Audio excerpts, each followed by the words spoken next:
I just finished this new script, okay? So I want to do a bilingual in two languages. I thought I'll do it in Telugu and Kannada. So we were going to narrate this story to a Telugu superstar. I was going with a distributor friend of mine. So on the way I was telling this distributor guy, I hope your superstar likes my story, man.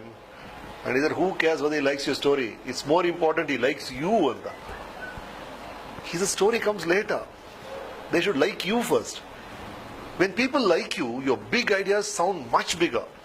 Your great ideas sound much greater.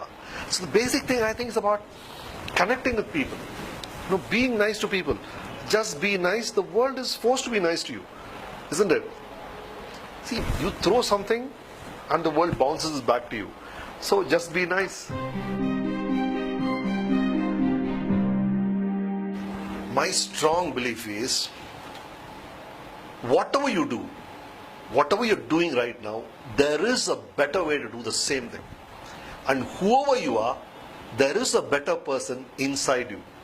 And I think it's our duty to get the better person out of ourselves. So there's a better Sesh, there's a better Durgesh, there's a better Ramesh.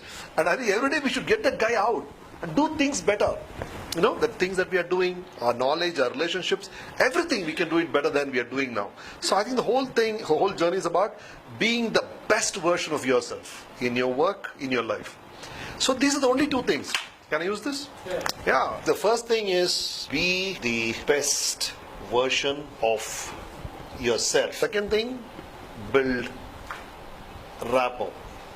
Connect truly. And then the rest simply falls into place.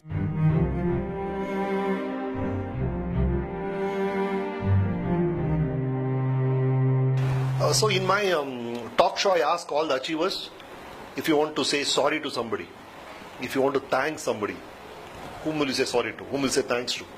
And invariably the thanks list has your parents, of course, your mentors, and all those guys who helped you, your colleagues. But I think if somebody would ask me, whom would you like to thank?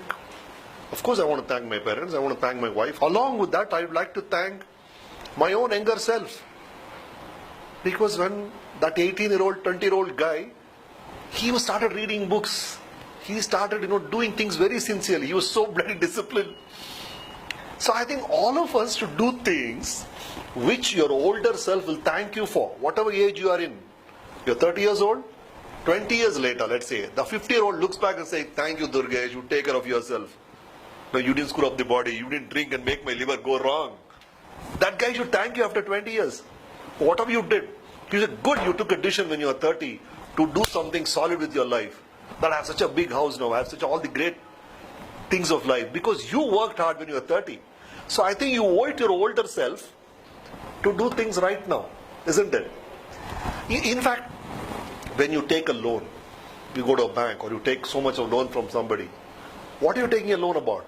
You are sure that you will pay it later. I don't have the money now, but 10 years later, I'll be comfortable to pay this loan. That's your thinking. So you're basically taking a loan from yourself 10 years away, 20 years away. So that person has to be fit. So it's your first point, never to abuse your body or your mind. And do all the best things you can, because 20 years later, your own self will thank you. Imagine you're an old man, 60, 70 years old. You're walking, limping with a walking stick. And suppose you're a great dancer and you never used that idea. You never danced. That talent will come next to you and say, what did you do, man? You became old, but you killed me. If you are a good businessman, you have a good business mind and you didn't use it, he will come and curse you. He said, what did you do to me? You died, okay. You became old. But why did you die? Why did you kill me? You had such a talent inside you. You could have been a great entrepreneur.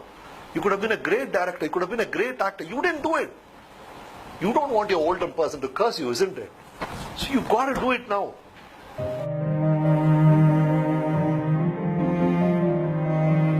How can you escape failure? It's going to come.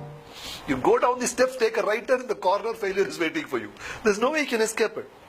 Then you see it beforehand. In case you see failure, you just go on another route, take another route. In case you hit head on with him, he's going to pitch you up, you're going to fall down. But then, where you fall, you're going to find something very, very important for your next journey. That's what failure does. It makes you fall, but at the exact point of fall, if you observe closely, if you're smart enough to understand why you fell exactly in that place, you will find the solution for exact the way forward. I mean, if you're afraid of failure, you shouldn't take it personally, that's all. It's not about you, it's about some stupid decision you took or some mistake in the workplace or whatever. You can't quit like that. You shouldn't. I mean, if you're just bothered about flops all the time, how can I make films?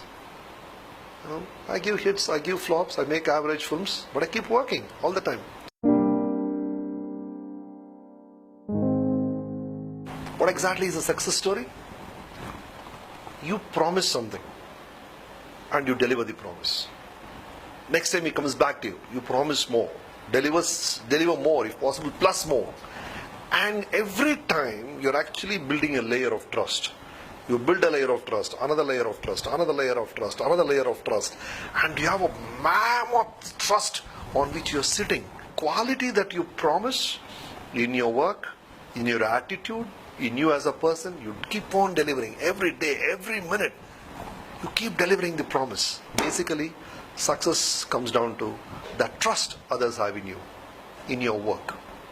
And that comes back in whatever material things you want, or the respect you want, whatever way.